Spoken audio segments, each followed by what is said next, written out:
Assalamualaikum warahmatullahi wabarakatuh. Salam sejahtera bagi kita semua. Shalom, Om Swastiastu, Namo Buddhaya, dan salam kebajikan. Halo Ibu dan Bapak Guru hebat, perkenalkan saya Miss BTS di channel terbaru Back to Study yang akan menyajikan aksi nyata dari berbagai topik yang ada di platform Merdeka Mengajar. Selamat belajar dan jangan lupa subscribe, like, dan nyalakan loncengnya ya. Pak Nadiem Makarim selaku Menteri Pendidikan dan Kebudayaan mengatakan bahwa merdeka belajar artinya guru dan murid memiliki kebebasan untuk berinovasi, kebebasan untuk belajar dengan mandiri dan kreatif. Menteri Pendidikan dan Kebudayaan Republik Indonesia resmi meluncurkan kurikulum merdeka pada 11 Februari 2022 secara daring. Beliau mengatakan bahwa kurikulum ini juga merupakan salah satu upaya untuk bisa melakukan pemulihan di bidang pendidikan pasca pandemi COVID-19. Dikutip dari website resmi kemendikbud.go.id, kurikulum merdeka yang sebelumnya disebut sebagai kurikulum prototype dikembangkan sebagai kerangka kurikulum yang lebih fleksibel, sekaligus berfokus pada materi esensial dan pengembangan karakter dan kompetensi peserta didik. Karakteristik utama dari kurikulum ini yaitu yang pertama, pembelajarannya berbasis proyek untuk mengembangkan soft skills dan karakter sesuai profil pelajar Pancasila. Yang kedua, fokus pada materi esensial sehingga ada waktu yang cukup untuk pembelajaran yang mendalam bagi kompetensi dasar seperti literasi dan numerasi. Yang ketiga, fleksibilitas bagi guru untuk melakukan pembelajaran yang terdiferensiasi sesuai dengan kemampuan peserta didik dan melakukan penyesuaian dengan konteks dan muatan lokal. Pada topik Merdeka Belajar, kita akan belajar mengenali dan memahami diri sendiri sebagai pendidik. Mengenali diri dan perannya sebagai pendidik. Mengapa kita perlu mengenali diri sendiri dan peran kita sebagai pendidik? Ada yang bisa jawab? Yaps, agar kita bisa merefleksi diri untuk lebih memahami peran kita sebagai pendidik, sesuai dengan pemikiran Ki Hajar Dewantara. Menurut Ki Hajar Dewantara, pendidik itu menuntun tumbuh atau hidupnya kekuatan kodrat yang ada pada anak-anak agar dapat memperbaiki lakunya, bukan dasarnya. Itu artinya, meskipun kondisi zaman sudah berubah, di mana murid bisa mengakses berbagai macam ilmu pengetahuan, bahkan yang tidak kita berikan sekalipun, tapi melalui teknologi yang mereka miliki, kehadiran pendidik tetap dibutuhkan.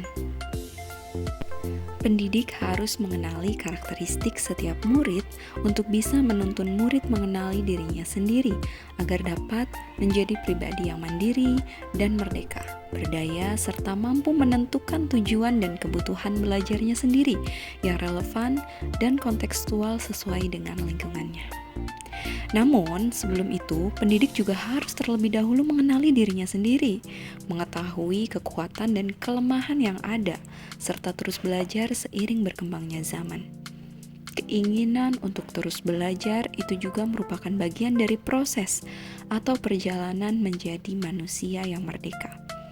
Menurut Ki Hajar Dewantara, manusia merdeka adalah manusia yang hidupnya bersandar pada kekuatan sendiri, baik lahir maupun batin, tidak tergantung pada orang lain. Hal itu mendukung salah satu tujuan dari dasar-dasar pendidikan yang pernah disampaikan Ki Hajar Dewantara, yaitu pendidikan menuntun segala kekuatan kodrat yang ada pada anak-anak agar mereka dapat mencapai keselamatan yang setinggi-tingginya, baik sebagai manusia maupun sebagai anggota masyarakat. Lalu, apa peran saya sebagai guru? Peranan seorang pendidik sangat besar dalam mendidik dan menuntun murid mencapai cita-citanya. Mengingat saat ini faktanya murid adalah generasi digital native yang fasih berselancar di internet untuk mencari informasi dan kebutuhan belajarnya sendiri. Itu artinya, kita perlu menyelaraskan peran kita sebagai pendidik agar bisa relevan dengan konteks perkembangan zaman. Upaya itu dilakukan untuk mempersiapkan diri mereka karena segala sesuatu yang kita lakukan sebagai pendidik akan memberikan dampak bagi kehidupan mereka di masa yang akan datang. Ingin menjadi guru yang seperti apa saya? Menjadi guru merupakan salah satu profesi yang mulia sekaligus menantang, karena harus terus siap menghadapi perkembangan zaman. Apa yang kita berikan, bagaimana cara kita menyampaikan, perilaku kita sebagai pendidik yang sangat berpengaruh terhadap murid dan menjadi pengalaman untuk mereka. Pengalaman yang membekas tentu tidak hanya pengalaman baik, melainkan juga pengalaman yang kurang baik yang nantinya berdampak pada murid itu sendiri. Pengalaman-pengalaman itu juga yang mungkin sedikit banyaknya memberikan pengaruh kepada kita dalam memilih profesi sebagai seorang pendidik, di mana kita pasti punya sosok guru di masa lalu yang kita jadikan sebagai role model sekarang. Mendidik dan mengajar. Mendidik menyeluruh. Menurut Ki Hajar Dewantara, pendidikan sebagai tuntunan, yaitu tuntunan dalam hidup tumbuhnya murid. Dengan arti, mendidik adalah menuntun segala kodrat yang ada pada murid, agar mencapai keselamatan dan kebahagiaan yang setinggi-tingginya, baik sebagai manusia maupun sebagai anggota masyarakat. Oleh karenanya, kita sebagai pendidik tidak berhak menentukan kehendak tumbuh kembangnya murid. Kita hanya bisa menuntun tumbuh dan berkembangnya kekuatan yang ada di dalam diri murid itu sendiri. Peran kita membenahi dan membekali perilakunya dan pola pikirnya, bukan dasar hidup atau kodrat yang sudah dimilikinya. Pendidikan selama 1 abad. Pendidikan pada masa kolonial Belanda hanya cenderung meningkatkan pengetahuan kognitif dan mengabaikan pendidikan sosial emosional. Padahal menurut Ki Hajar Dewantara, pendidikan yang seharusnya adalah pendidikan yang humanis dan transformatif. Hal itu sejalan dengan sistem Among yang berslogan Tuturi Handayani. Selain itu, pendidikan kultural juga dibutuhkan untuk memperkaya kecerdasan murid. Model pendidikan barat yang mendukung kecerdasan kognitif juga harus dibarengi dengan kebudayaan dan kebangsaan, agar murid dapat mengatur dirinya sendiri, berperasaan, berpikiran, dan bekerja merdeka dalam mewujudkan cita-cita pendidikan nasional. Sudah tidak boleh lagi ada pendidikan yang bersifat diskriminatif, yang dapat membunuh atau mengecilkan potensi-potensi yang dimiliki murid selama proses pengembangan dirinya di sekolah. Menjadi manusia secara utuh. Sebagai pendidik, hendaknya dapat membantu murid memenuhi kebutuhan lahir dan batinnya agar mencapai keseimbangan dalam menjalani kehidupan. Menurut Ki Hajar Dewantara, pendidikan adalah tempat persemaian benih-benih kebudayaan yang hidup dalam masyarakat dan daya upaya untuk memajukan perkembangan budi pekerti, pikiran, dan jasmani. Hal itu mengingatkan kita bahwa kebudayaan itu berasal dari hasil budi manusia, baik secara lahir maupun batin, yang didapat dari pengaruh kuat alam dan zaman. Perkembangan budi pekerti berupa pikiran atau olah cipta, budi pekerti olah rasa atau karakter, dan kemauan atau olah karsa, serta jasmani atau olahraga adalah bentuk holistik yang bisa menuntun tumbuh kembang murid secara baik dan dapat mewujudkan manusia merdeka, yaitu manusia yang dapat bersandar pada kekuatan lahir dan batinnya sendiri. Oleh sebab itu, sebagai pendidik perlu memandang murid sebagai manusia yang utuh, sebagai dasar untuk menentukan dan merencanakan pemenuhan kebutuhan murid, sehingga dapat membantu berkembangnya kekuatan baik secara lahir maupun batin. Sebagai manusia merdeka, murid memerlukan keterampilan berpikir dan bernalar dengan baik. Keterampilan itu membutuhkan proses yang sangat panjang, bisa dibilang sepanjang hayat. Untuk melatih keterampilan berpikir dan bernalar itu dapat difasilitasi di setiap jenjang pendidikan sesuai dengan level kognitif menurut Benjamin Bloom dan Anderson. Ketercapaian keterampilan berpikir dapat diupayakan dengan mengintegrasikan level kognitif yang cocok dalam pembelajaran dengan tingkat kesulitan yang disesuaikan dengan perkembangan anak. Mendampingi murid dengan utuh dan menyeluruh. Menurut Ki Hajar Dewantara, segala perubahan yang terjadi pada murid dihubungkan dengan kodrat keadaan, baik alam dan zaman. Kodrat alam yaitu segala yang berkaitan dengan sifat dan bentuk lingkungan di mana murid berada. Sementara kodrat zaman yaitu bagian dasar pendidikan murid yang berhubungan dan bergerak dinamis sesuai perkembangan zaman.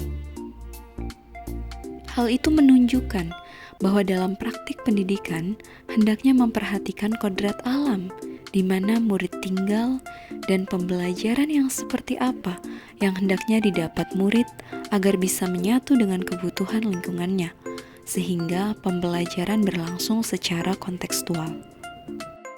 Selain itu, kita sebagai pendidik di era abad ke-21 tidak bisa membendung segala informasi yang masuk melalui kecanggihan teknologi yang semakin maju. Tugas kita adalah menyiapkan peserta didik agar mampu berpikir kritis, kreatif, komunikasi, dan kolaborasi dalam menerima serta merespon informasi yang mereka peroleh dengan tetap memperhatikan kearifan lokal, sosial, dan budaya yang ada di Indonesia. Sehingga murid dapat bersikap bijak dalam menjalani kehidupannya. Untuk mewujudkan dan menjaga itu semua, diperlukan prinsip-prinsip dalam melakukan perubahan. Ki Hajar Dewantara menyebutnya sebagai asas trikon, yaitu continue, convergent, dan konsentris. Dengan begitu, kebudayaan di Indonesia akan mampu berjalan beriringan dengan kebudayaan bangsa lain, tapi tetap memiliki ciri khas dan karakternya sendiri. Asas trikon, proses pembelajaran terus berlanjut dan tidak pernah putus, to continue. Rasa ingin tahu dan sukarela dalam belajar perlu distimulasi oleh pendidik agar murid dapat menjadi pribadi pembelajar sepanjang hayat. Ketika kesadaran itu sudah muncul dari dalam diri murid, maka murid akan memiliki kemampuan untuk mengatur kegiatan belajarnya sendiri atau self-regulatory learning. Hal itu bisa diterapkan secara kontekstual kepada murid agar murid dapat memiliki respon terhadap apa yang diamatinya. Pendidik juga berperan dalam menanggapi respon-respon dan perasaan tersebut agar murid dapat menemukan dan menentukan tujuan belajarnya dan menganggap itu adalah sebuah kebutuhan. Menjadi pendidik yang peka terhadap perubahan dan pengembangan memanglah penting, tapi tidak semua pengaruh kebudayaan lain bisa diterima dengan mentah-mentah, melainkan harus dipilah mana yang memang sejalan dengan kepribadian bangsa kita, atau konvergen. Hal itu sesuai dengan harapan bahwa sebagai pendidik memang diperlukan sikap terbuka, tetap berpikir kritis dan selektif terhadap pengaruh yang ada, atau konsentris. Mendidik dan melatih kecerdasan budi pekerti. Budi pekerti yang diartikan sebagai watak merupakan hasil dari bersatunya gerak pikiran, perasaan, dan kehendak sehingga menimbulkan suatu tenaga. Budi pekerti merupakan perpaduan cipta dan rasa sehingga menghasilkan karsa. Keluarga adalah lingkungan yang paling utama dalam membentuk karakter atau watak murid. Sementara pendidik di sekolah bertugas menuntun murid menemukan kecerdasan budi pekertinya dengan memberi teladan dan tuntunan sesuai kebutuhan murid. Orang yang memiliki kecerdasan budi pekerti akan senantiasa memikirkan, merasakan, dan mempertimbangkan setiap perilakunya. Pendidik harus mampu memahami kodrat murid sebagai individu yang sadar, mampu memikirkan, memahami, merasakan, berempati, berkehendak, dan bertindak. Menurut Ki Hajar Dewantara, kodrat manusia sebagai suatu kertas yang sudah terisi dengan tulisan-tulisan yang samar dan belum jelas arti dan maksudnya. Maka, tugas pendidikan di sini adalah membantu manusia memperjelas maksud tersebut dengan tuntunan terbaik. Dalam teori konvergensi yang disebutkan oleh Ki Hajar Dewantara bahwa budi pekerti atau watak manusia terbagi menjadi dua, yaitu biologis dan intelligible. Rasa takut, rasa malu, rasa kecewa, rasa iri, rasa egoisme, rasa berani, dan segala perasaan serta jiwa manusia merupakan bagian biologis yang tidak dapat berubah. Sementara kecakapan dan keterampilan pikiran dan kemampuan menyerap pengetahuan merupakan bagian intelligible yang dapat berubah karena pengaruh keadaan dan lingkungan, termasuk pengaruh pendidikan. Ketika intelligible murid berubah dari tidak tahu menjadi tahu atau sadar, maka murid akan dapat memikirkan dan mempertimbangkan perilakunya. Begitupun sebaliknya, apabila pikiran tidak bergerak, maka muncul rasa asli yaitu malu dan takut, sesuai dengan watak biologis yang tidak dapat diubah. Namun, pendidikan dapat mempengaruhi keduanya. Pendidik memang tidak bisa mengubah bagian biologis murid, tapi mampu mengembangkan bagian intelligible sehingga bisa menutupi tabiat biologis yang kurang baik. Pendidik membantu murid agar dapat menguasai dirinya sendiri secara tetap dan kuat, sehingga murid dapat menghilangkan dan mengalahkan tabiat biologis yang mengganggu dan kurang baik melalui proses pendidikan. Kecerdasan budi pekerti. Diharapkan murid dapat tumbuh dan berkembang, serta dapat mengendalikan diri di lingkungannya. Pendidikan yang mengantarkan keselamatan dan kebahagiaan. Sudut pandang pendidik tidak selalu sama dengan sudut pandang peserta didik atau murid. Pendidik sebaiknya tidak hanya memberikan pengetahuan dan informasi saja, melainkan memberikan pemahaman kepada murid pentingnya materi yang dipelajari untuk kehidupan sehari-hari. Selain itu, pendidik juga harus memahami kodrat anak, bahwa setiap anak memiliki gaya belajar yang berbeda-beda dan memiliki cara merespon yang berbeda-beda pula. Sehingga dalam proses penilaian juga sebaiknya tidak hanya menggunakan satu alat ukur saja.